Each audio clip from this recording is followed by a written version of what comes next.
सार्थ श्री ज्ञानेश्वरी अध्याय 14 श्लोक 3 आणि ओवी क्रमांक 67 पासून आता सुरुवात करूयात. श्लोक.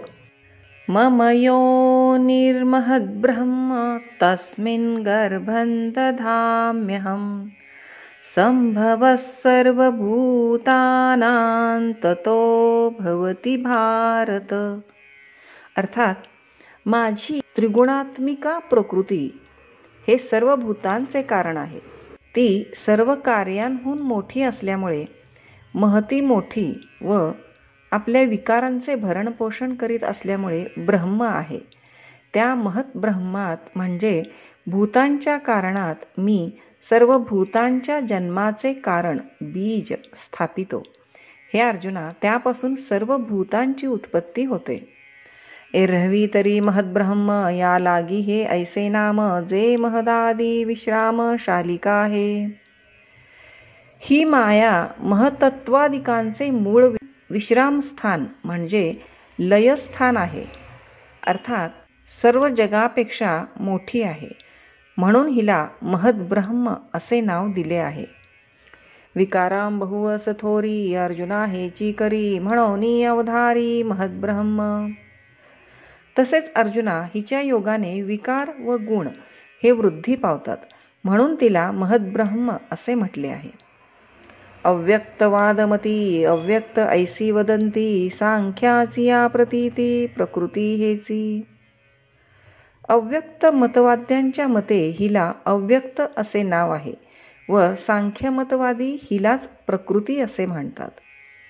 वेदांती इयेते माया ऐसे म्हणिजे प्राज्ञराया असो किती बोलो वाया अज्ञान हे. हे प्राज्ञ शिरोमणे, वेदांती हिला माया असे म्हणतात. असो, उगीच फार काय बोलावे, अज्ञान जे ते हेच. आपला आपण पेया विसरू जो धनंजया तेची रूपयया अज्ञानासी. हे धनंजया, आपल्या आत्मस्वरूपाचा आपल्यास जो विसर पडतो तेच या अज्ञानाचे रूप. आणि कही एक असे जे विचारा वेळे न दिसे वाती पाहता जैसे अंधारे का. आणखी एक असे आहे की ज्याप्रमाणे हातात दिवा घेऊन अंधार शोधू लागले असता तो दिसत नाही, त्याप्रमाणे आत्मस्वरूपाचा विचार केला की ते दिसेनासे होते. हलवी लिया जाय निश्चळी तरी होय दुधी जैसी साय दुधाची ते. दूध घोटीत बसले म्हणजे जशी त्यावर साय येत नाही व तेच घोटले नाही म्हणजे त्यावर साय येते. पै जागरू ना स्वप्न ना स्वरूप अवस्थान ते सुषुप्ती का घन जैसी होय. किंवा मनुष्य ज्या वेळेस जागृत अवस्थेत अथवा स्वप्नावस्थेत नसतो किंवा समाधीस्थ नसतो त्यावेळेस जशी गाढ झोप लागते. का न वियता वायुते वांझे आकाशरिते तया ऐसे निरुते अज्ञान गा. किंवा वायू उत्पन्न झाला नसता म्हणजे ज्याप्रमाणे आकाश मात्र एकटे असते त्याप्रमाणे इतर अवस्था शिवाय जी निवांत निद्रावस्था तेच अज्ञान होय. पैल खांबू का पुरुखू ऐसा निश्चयो नाही एकू परी काय नेणो आलोकू दिसत असे. ज्या वेळेस आपल्या समोर एखादा झाडाचा बुडखा असून तो खांब आहे किंवा पुरुष आहे असे निश्चयाने सांगता येत नाही, परंतु काहीतरी दिसत आहे असा भास होतो. तेवी वस्तू जैसी असे तैसी कीर न दिसे परी काही आनारिसे देखी जेना. त्याप्रमाणे आत्म्याचे निव्वळ स्वरूप ज्या वेळेस खरोखर दिसत नाही व दुसरी काही वस्तू आहे असाही निश्चय होत नाही. ना राती ना तेज ते संधी जेवी सांज तेवी विरुद्ध नानीज ज्ञान आथी.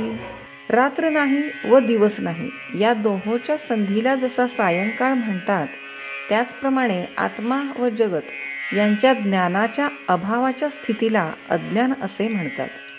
ऐसी कोन्ही एकी दशा तिये वादू अज्ञान ऐसा तया गुंडलिया प्रकाशा क्षेत्रज्ञो नाम. अशी जी एक दोहोमधील अनिर्वचनीय स्थिती तिला अज्ञान असे म्हणतात व त्या अज्ञानाने आवरण झालेले जे चैतन्य त्यालाच क्षेत्रज्ञ असे म्हणतात. अज्ञान थोरिये आणिजे, आपण पे तरी नेणिजे, ते रूप जाणिजे क्षेत्रज्ञाचे. आपले शुद्ध स्वरूप न जाणता जे अज्ञान वाढते ते क्षेत्रज्ञाचे म्हणजेच जीवात्म्याचे रूप होय. हाची उभय योगू, तुझे बापा चांगू, सत्तेचा नैसर्गू स्वभावो हा. हा माया व चैतन्य यांचा योग नीट लक्षात आण, कारण मूळ स्वरूपावर मायेचा स्वभावच असा आहे. आता अज्ञानासारिखे वस्तू आपण पाची देखे, परिरूपे अनेके नेणो कोणे. याप्रमाणे मायेच्या अनुरोधाने चैतन्य आत्मस्वरूप विसरून अनेक रूपे घेते. जैसा रंकू भ्रमला, म्हणे जारे मी रावो आला, का मूर्छितू गेला स्वर्गलोका. ज्याप्रमाणे दरिद्री मनुष्याला भ्रम झाला असता तो रस्त्याने जाऊ लागला म्हणजे इतर लोकात आमची राजाची स्वारी आली असे म्हणतो, किंवा मूर्छा आलेला मनुष्य ज्याप्रमाणे स्वर्ग पाहून आलो असे म्हणतो. तेवी लचकलिया दिठी, मग देखणे जे जे उठी, तया नाम सृष्टी मीची विये पैगा. त्याप्रमाणे एकदा दृष्टी आत्मस्वरूपावरून चळली म्हणजे जी जी कल्पना उत्पन्न होते तिला सृष्टी असे म्हणतात. ती माझ्यापासूनच उत्पन्न होते. जैसे का स्वप्न मोहा, तो एकाकी देखे बहुआ, तोची पाडू आत्मया स्मरणे विण असे. मनुष्य एकटा असून स्वप्नाच्या भ्रांतीने पुष्कळ वस्तू पाहतो. तोच प्रकार चैतन्याला आत्मस्वरूपाचा विसर पडला म्हणजे होतो. हेची आणि भ्रांती प्रमेय उपलवू पुढती, परी तू प्रतीती याची घेपा.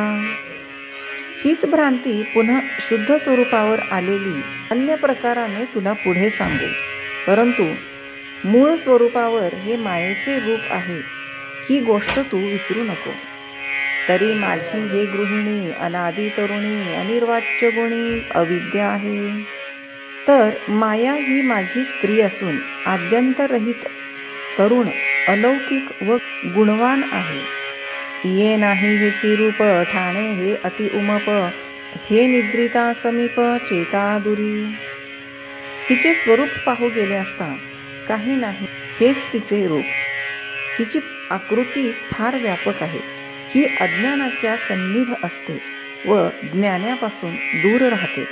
पै माझे नीची अंगे, पहुडल्या हे जागे, आणि सत्ता संभोगे गुरुविणी होय.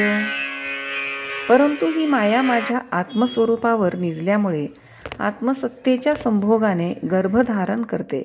महद्ब्रह्म उदरी, प्राकृती आठे विकारी, गर्भाची करी पेलो वेली. मग जीवभूता प्रकृतीच्या उदरी प्राकृत अष्टविकाररूप गर्भाची ही वृद्धी करीते. उभय संगू पहिले, बुद्धी तत्व प्रसवले, बुद्धी तत्वे भारैले होय मन. आत्मा व प्रकृती यांच्या संयोगापासून प्रथम बुद्धितत्व उत्पन्न होते व तीच बुद्धी बळावल्यावर मन होते. तरुणी ममता मनाची, ते अहंकार तत्वरची, तेणे महाभूतांची अभिव्यक्ती होय. मनाची स्त्री ममता हिच्यापासून अहंकार उत्पन्न होतो व त्याच्या योगाने पंचमहाभूतांची उत्पत्ती होते. आणि विषयेंद्रिया गौसी, स्वभावे तव भूतासी, म्हणून येती सरीसी तियेही रूपा. आणि विषय व इंद्रिये यांच्या भूतासह संबंध असल्यामुळे त्यांचीही यांचे बरोबर उत्पत्ती होते. जालेनी विकार क्षोभे, पाठी त्रिगुणाचे उभे, तेव्हा ये वासना गर्भे ठाये ठाओ.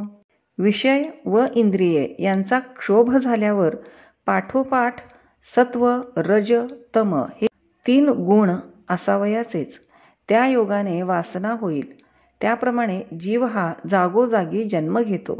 रुखाचा आवाका, जैसी बीजकणिका, जीवी बांधे उदका भेटत खेओ. ज्याप्रमाणे बीजाची व पाण्याची गाठ पडल्याबरोबर त्यास अंकुर फुटून झाडास अवसान येते, तैसी माझे निसंगे, अविद्या नाना जगे, आर घेओ लागे अणियाची. त्याप्रमाणे माझ्या संगाने मायेला अनेक प्रकारचे विश्वांकुर फुटू लागतात. मग गर्भ गोळातया कैसे रूप तै ये आया, ते परी येसे राया सुजनांचिया. हे सुजन श्रेष्ठा, मग त्या गर्भाला कसे रूप येते ते ऐक. पै मणिज स्वेदज उद्भिज जारज, उमटती सहज अवयव हे. हे पहा, अंडज, स्वेदज, उद्भिज व जारज असे अंकुर तिला साहजिक फुटतात. व्योम वायू वशे वाढलेनी गर्भरसे, मणिज उससे अवयवतो. आकाश व वायू यांचा ज्यात जास्त अंश असतो असा जो गर्भरस, त्याला मणिज असे नाव आहे. हा एक त्याचा अवयव होय. पोटी सुनीत मरजे, आगळिका तोय तेजे, उठिता निपजे स्वेदजुगा. तम व रज या गुणांनी युक्त असून ज्यात जल व तेज यांचा अंश अधिक असतो त्याला स्वेदज म्हणतात. यापुढील श्लोक आणि ओव्या उद्याच्या भागात.